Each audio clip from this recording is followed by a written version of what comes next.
Yeah. Yeah. My number 2 is a game called Sleeping Dogs Definitive Edition on the Xbox One.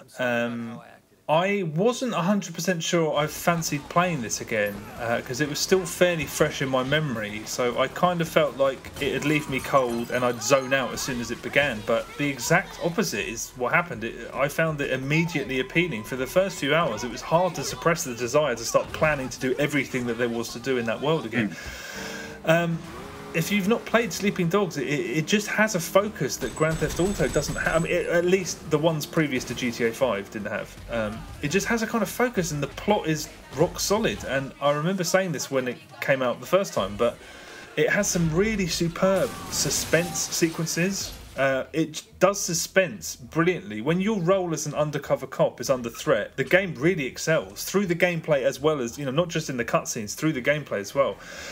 And speaking of the cutscenes, there's actual sort of character building stuff in them. On the whole, I'm not a massive fan of cutscenes. I never have been. There are good ones and there are bad ones and whatnot, but some of these are so good.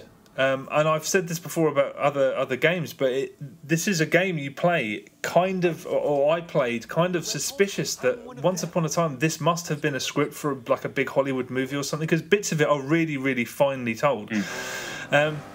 I also like the fact that it's so structured. There is a bit of flexibility to it, but it's telling you a story, and I appreciate that it didn't try to give you too much freedom because it would have killed some of the compulsion to keep going. And there are proper laughs in it. Do you remember trying to infiltrate that Buddhist temple to steal that flower? No. Oh, the game suddenly goes really stupid. It's just one example. There's a couple of bits in there, but those bits serve a sort of similar purpose.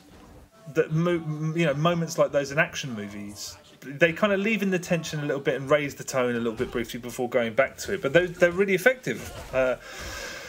And I'd forgotten how beneficial it is to have a truly likable hero at the centre of a game like this, because Wei Shen is really likable, even though you can break all the rules like you can do in GTA and randomly gun people down. And even in the main story, he's a killer. So it's kind of curious that I like him as much as I do. But I think, again, it's down to sort of unusually thoughtful writing and subtle acting as well. That's something I'm starting to value more and more, especially after Alien Isolation. I think with each game I play, subtle acting, even though the actors aren't appearing in front of you, is worth its weight in gold. And I think games like this sort of really benefit from that.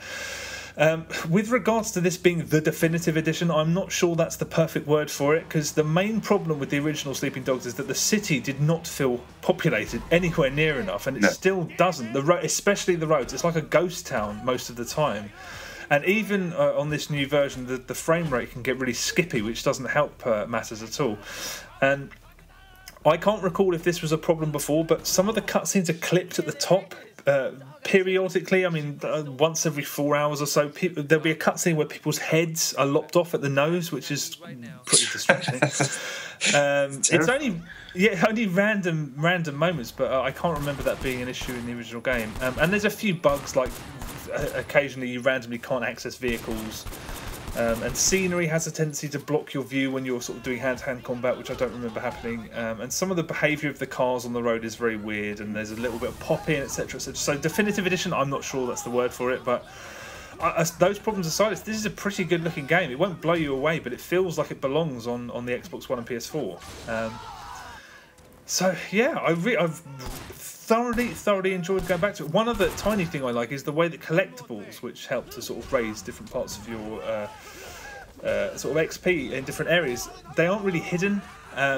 They aren't sort of tucked away into a crevice somewhere that you have to be an insane person to be able to find. They shine really brightly, and they're often in plain sight, and I really like that.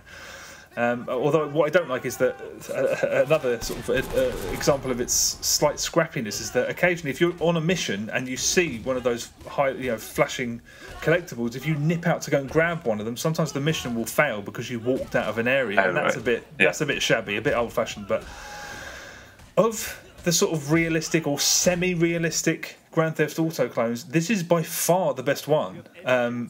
It's really difficult because Grand Theft Auto 5 is round the corner on Xbox One and PS4, and this is full price. All the DLC is included, but still, I kind of fear that it's going to get ignored. But if you have the time, this is pretty damn good. If you don't have the time, this is worth making time for at some point. It's very, very good indeed, and I'd kind of forgotten.